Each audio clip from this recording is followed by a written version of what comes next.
بسم اللہ الرحمن الرحیم۔ السلام علیکم دوستو، بنی اسرائیل میں برسیسا نام کا ایک راہب تھا۔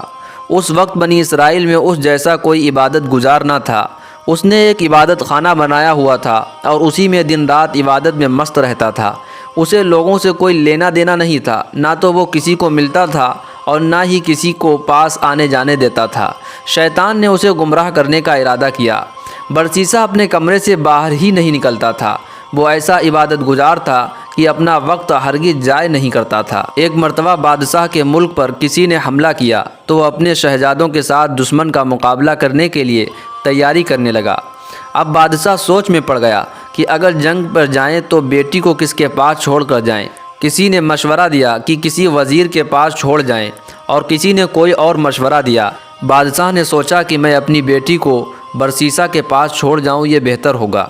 چنانچہ بادشاہ اپنے تینوں بیٹوں اور بیٹیوں کو لے کر برسیسا کے پاس پہنچ گیا اور کہنے لگا کہ ہم جنگ پر جا رہے ہیں، زندگی اور موت کا پتہ نہیں ہے، مجھے اس وقت سب سے زیادہ بھروسہ آپ پر ہے، لہٰذا میں چاہتا ہوں کہ یہ بچی آپ کے پاس ہی ٹھہر جائے۔ برسیسا کہنے لگا، توبہ توبہ، میں یہ کام کیسے کر سکتا ہوں کہ یہ اکیلی میرے پاس ٹھہرے؟ بادشاہ نے کہا، نہیں، کوئی ایسی بات نہیں ہے، بس آپ اجازت دے دیں، میں اس کے رہنے کے لیے آپ کے عبادت خانے کے سامنے ایک گھر بنوا دیتا ہوں، تو یہ اسی گھر میں ٹھہرے گی۔ برسیسا نے یہ سن کر کہا، چلو ٹھیک ہے۔ جب اس نے اجازت دے دی تو بادشاہ نے اس کے عبادت خانے کے سامنے گھر بنوا دیا اور بچی کو وہاں چھوڑ کر جنگ پر روانہ ہو گیا۔ برسیسا کے دل میں بات آئی کہ میں اپنے لیے کھانا تو بناتا ہی ہوں، اگر بچی کا کھانا بھی میں ہی بنا دیا کروں تو اس میں کیا حرج ہے، کیونکہ وہ اکیلی ہے، پتہ نہیں اپنے لیے کھانا پکائے گی بھی یا نہیں پکائے گی۔ چنانچہ برسیسا کھانا بناتا اور آدھا کھانا خود کھا کر باقی آدھا کھانا اپنے عبادت خانے کے دروازے کے باہر رکھ دیتا اور اپنا دروازہ کھٹکھٹا دیتا۔ یہ اس لڑکی کے لیے اشارہ ہوتا تھا کہ اپنا کھانا اٹھا لے۔ اس طرح وہ لڑکی کھانا اٹھا کر لے جاتی اور کھا لیتی۔ کئی مہینوں تک یہی معمول رہا۔ اس کے بعد شیطان نے اس کے دل میں یہ بات ڈالی کہ دیکھو، وہ لڑکی اکیلی رہتی ہے، تم کھانا پکا کر گھر کے دروازے کے باہر رکھ دیتے ہو اور لڑکی کو کھانا اٹھانے کے لیے گلی میں نکلنا پڑتا ہے۔ اگر کبھی کسی مرد نے دیکھ لیا تو اس کی عزت خراب کر دے گا، اس لیے بہتر ہے کہ کھانا بنا کر اس کے دروازے کے اندر رکھ دیا کرو تاکہ اس کو باہر نہ نکلنا پڑے۔ چنانچہ برسیسا نے کھانا بنا کر اس لڑکی کے گھر کے دروازے کے اندر رکھنا شروع کر دیا۔ وہ کھانا رکھ کر کنڈی کھٹکھٹا دیتا اور لڑکی کھانا اٹھا لیتی۔ یہی سلسلہ چلتا رہا۔ جب کچھ اور مہینے اس طرح گزر گئے تو شیطان نے اس کے دل میں ڈالا کہ تم تو عبادت میں لگے ہوتے ہو، یہ لڑکی اکیلی ہے، ایسا نہ ہو کہ تنہائی کی وجہ سے اور زیادہ بیمار ہو جائے، اس لیے بہتر ہے کہ اس کو کچھ نصیحت کر دیا کرو تاکہ وہ بھی عبادت گزار بن جائے اور اس کا وقت ضائع نہ ہو۔ یہ خیال دل میں آتے ہی اس نے کہا، ہاں یہ بات تو بہت اچھی ہے، لیکن اس کی کیا ترتیب ہونی چاہیے؟ شیطان نے اس بات کا جواب بھی اس کے دل میں ڈالا کہ لڑکی کو کہہ دو کہ وہ اپنے گھر کی چھت پر آ جایا کرے اور تم بھی اپنے گھر کی چھت پر بیٹھ جایا کرو اور اسے بعض و نصیحت کیا کرو۔ چنانچہ برسیسا نے اس ترتیب سے بعض و نصیحت کرنا شروع کر دی۔ اس کے وعظ پر اس کا بڑا اثر ہوا۔ اس نے نمازیں پڑھنی شروع کر دیں، وظیفے کرنے شروع کر دیے۔ جب شیطان نے برسیسا کے دل میں بات ڈالی کہ دیکھ تیری نصیحت کا لڑکی پر کتنا اثر ہوا، ایسی نصیحت تمہیں ہر روز کرنی چاہیے۔ چنانچہ برسیسا نے روزانہ نصیحت کرنا شروع کر دی۔ اسی طرح جب کرتے کرتے کچھ وقت گزر گیا تو شیطان نے پھر برسیسا کے دل میں یہ بات ڈالی کہ تم اپنے گھر کی چھت پر بیٹھتے ہو اور لڑکی اپنے گھر کی چھت پر بیٹھتی ہے، راستے میں گزرنے والے کیا سوچیں گے کہ یہ کون لوگ باتیں کر رہے ہیں؟ اس طرح تو بہت غلط تاثر پیدا ہو جائے گا، اس لیے بہتر ہے کہ چھت پر بیٹھ کر اونچی آواز سے بات کرنے کے بجائے تم لڑکی کے گھر کے دروازے کے باہر کھڑے ہو کر تقریر کرو اور وہ دروازے کے اندر کھڑی ہو کر سن لے، پردہ تو ہوگا ہی۔ چنانچہ اب اس ترتیب سے وعظ و نصیحت شروع ہو گئی اور کچھ عرصے تک اسی طرح معمول رہا۔ اس کے بعد شیطان نے پھر برسیسا کے دل میں خیال ڈالا کہ تم باہر کھڑے ہو کر تقریر کرتے ہو، دیکھنے والے کیا کہیں گے کہ یہ آدمی پاگلوں کی طرح ایسے ہی باتیں کر رہا ہے، اس لیے اگر تقریر کرنی ہی ہے تو چلو کواڑ کے اندر کھڑے ہو کر لیا کرو، لڑکی دور کھڑی ہو کر سن لیا کرے گی۔ چنانچہ اب برسیسا نے دروازے کے اندر کھڑے ہو کر تقریر کرنا شروع کر دی۔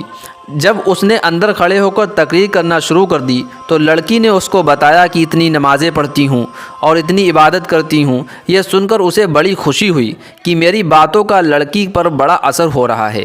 اب میں اکیلا ہی عبادت نہیں کر رہا بلکہ یہ بھی عبادت کر رہی ہوتی ہے۔ کئی دن تک یہی سلسلہ چلتا رہا۔ آخر شیطان نے لڑکی کے دل میں برسیسہ کی محبت ڈال دی اور برسیسہ کے دل میں لڑکی کی محبت ڈالی۔ چنانچہ لڑکی نے کہا کہ آپ جو کھڑے کھڑے بیان کرتے ہیں میں آپ کے لیے چارپائی ڈال دیا کروں گی، آپ اس پر بیٹھ کر بیان کر دیں اور میں دور بیٹھ کر سن لیا کروں گی۔ برسیسہ نے کہا بہت اچھا۔ لڑکی نے دروازے کے قریب چارپائی ڈال دی۔ برسیسہ اس پر بیٹھ کر نصیحت کرتا رہا اور لڑکی دور بیٹھ کر سنتی رہی۔ اس دوران شیطان نے برسیسہ کے دل میں لڑکی کے لیے بڑی شفقت اور ہمدردی پیدا کر دی۔ کچھ دن گزرے تو شیطان نے برسیسہ کے دل میں یہ بات ڈالی کہ نصیحت تو لڑکی کو سنانی ہوتی ہے، تمہیں دور بیٹھنے کی وجہ سے اونچا بولنا پڑتا ہے، گلی سے گزرنے والے لوگ بھی سنتے ہیں، کتنا اچھا ہو کہ یہ چارپائی ذرا آگے کر کے رکھ دیا کرو اور دونوں پست آواز میں بات چیت کر لیا کرو۔ چنانچہ برسیسہ کی چارپائی لڑکی کی چارپائی کے قریب ہو گئی اور بعض و نصیحت کا سلسلہ جاری رہا۔ کچھ عرصہ اسی طرح گزرا تو شیطان نے لڑکی کو سجا کر برسیسہ کے سامنے پیش کرنا شروع کر دیا اور وہ اس لڑکی کے حسن و جمال کا دیوانہ ہو گیا۔ اب شیطان نے برسیسہ کے دل میں جوانی کے خیالات ڈالنا شروع کر دیے، یہاں تک کہ برسیسہ کا دل عبادت خانے سے اچاٹ ہو گیا اور اس کا زیادہ وقت لڑکی سے بات کرنے میں گزر جاتا۔ سال گزر چکا تھا، شیطان نے اپنی کوششیں اور تیز کر دیں، چنانچہ اس نے برسیسہ کے دل میں لڑکی کا عشق پیدا کر دیا اور لڑکی کے دل میں برسیسہ کا عشق پیدا کر دیا، یہاں تک کہ دونوں طرف برابر کی آگ سلگ اٹھی۔ اب برسیسہ جس وقت نصیحت کرتا تو سارا وقت اس کی نگاہیں شہزادی کے چہرے پر جمی رہتیں۔ شیطان لڑکی کو ناز و انداز سکھاتا، یہاں تک کہ برسیسہ نے الگ چارپائی پر بیٹھنے کے بجائے لڑکی کے ساتھ ہی چارپائی پر بیٹھنا شروع کر دیا۔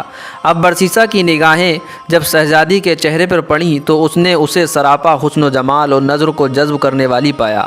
چنانچہ برسیسہ اپنے شہوانی جذبات پر قابو نہ رکھ سکا اور اس نے شہزادی کی طرف ہاتھ بڑھایا۔ شہزادی نے مسکرا کر اس کی حوصلہ افزائی کی، یہاں تک کہ برسیسہ زنا کر بیٹھا۔ جب دونوں کے درمیان سے حیا کی دیوار ہٹ گئی اور زنا کر لیا تو وہ آپس میں میاں بیوی کی طرح رہنے لگے۔ اس دوران شہزادی کو حمل ٹھہر گیا۔ ایک وہ دن بھی آیا جب اس شہزادی نے بچے کو جنم دیا۔ جب بچے کو دودھ پلاتے کافی عرصہ گزر گیا تو شیطان نے برسیسہ کے دل میں یہ خیال ڈالا کہ اب تو 1.5 سال گزر گئے ہیں، بادشاہ اور دوسرے لوگ بھی جنگ سے واپس آنے والے ہیں، شہزادی تو ان کو سارا ماجرا سنا دے گی، اس لیے تم اس کا بیٹا کسی بہانے سے قتل کر دو تاکہ گناہ کا ثبوت نہ رہے۔ چنانچہ ایک دفعہ شہزادی سوئی ہوئی تھی تو برسیسہ نے اس کے بچے کو اٹھایا اور قتل کر کے گھر کے صحن میں دبا دیا۔ ماں تو ماں ہی ہوتی ہے، جب وہ اٹھی تو اس نے دیکھا میرا بیٹا کدھر ہے؟ برسیسہ نے کہا مجھے تو کوئی خبر نہیں۔ ماں نے ادھر ادھر دیکھا تو بیٹے کا کہیں سراغ نہیں ملا۔ چنانچہ وہ اس سے خفا ہونے لگی تو شیطان نے برسیسہ کے دل میں یہ بات ڈالی کہ یہ ماں ہے، یہ اپنے بچے کو ہرگز نہیں بھولے گی، پہلے تو نامعلوم بتاتی یا نہ بتاتی، اب تو ضرور بتا دے گی، لہٰذا اب ایک ہی علاج باقی ہے کہ لڑکی کو بھی قتل کر دو تاکہ نہ رہے بانس نہ بجے بانسری۔ جب بادشاہ آ کر پوچھے گا تو بتا دینا کہ لڑکی بیمار ہوئی اور مر گئی تھی۔ جیسے ہی اس کے دل میں یہ بات آئی تو کہنے لگا بالکل ٹھیک ہے۔ چنانچہ اس نے لڑکی کو بھی قتل کر دیا، لڑکے کے ساتھ ہی صحن میں دفن کر دیا۔ اس کے بعد وہ اپنی عبادت میں مشغول ہو گیا۔ کچھ مہینوں کے بعد بادشاہ واپس آ گئے۔ اس نے بیٹوں کو بھیجا کہ جاؤ اپنی بہن کو لے آؤ۔ وہ برسیسہ کے پاس آئے اور کہنے لگے کہ ہماری بہن آپ کے پاس تھی، ہم اسے لینے آئے ہیں۔ برسیسہ ان کی بات سن کر رو پڑا اور کہنے لگا کہ آپ کی بہن بہت اچھی تھی، بڑی نیک تھی اور ایسے عبادت کرتی تھی، لیکن وہ اللہ کو پیاری ہو گئی۔ یہ صحن میں اس کی قبر ہے۔ بھائیوں نے جب سنا تو وہ رو دھو کر واپس چلے گئے۔ گھر جا کر جب وہ رات کو سوئے تو خواب میں شیطان تینوں بھائیوں کے پاس گیا اور برسیسہ کا سارا پردہ فاش کر دیا۔ تینوں بھائی جب صبح اٹھے تو ایک نے کہا میں نے یہ خواب دیکھا ہے، دوسرے نے کہا کہ میں نے بھی یہی خواب دیکھا ہے، تیسرے نے کہا میں نے بھی یہ خواب دیکھا ہے۔ وہ آپس میں کہنے لگے کہ یہ عجیب اتفاق ہے کہ سب کو ایک جیسا خواب آیا ہے۔ سب سے چھوٹے بھائی نے کہا یہ اتفاق کی بات نہیں بلکہ میں تو جا کر اس کی تحقیق کروں گا۔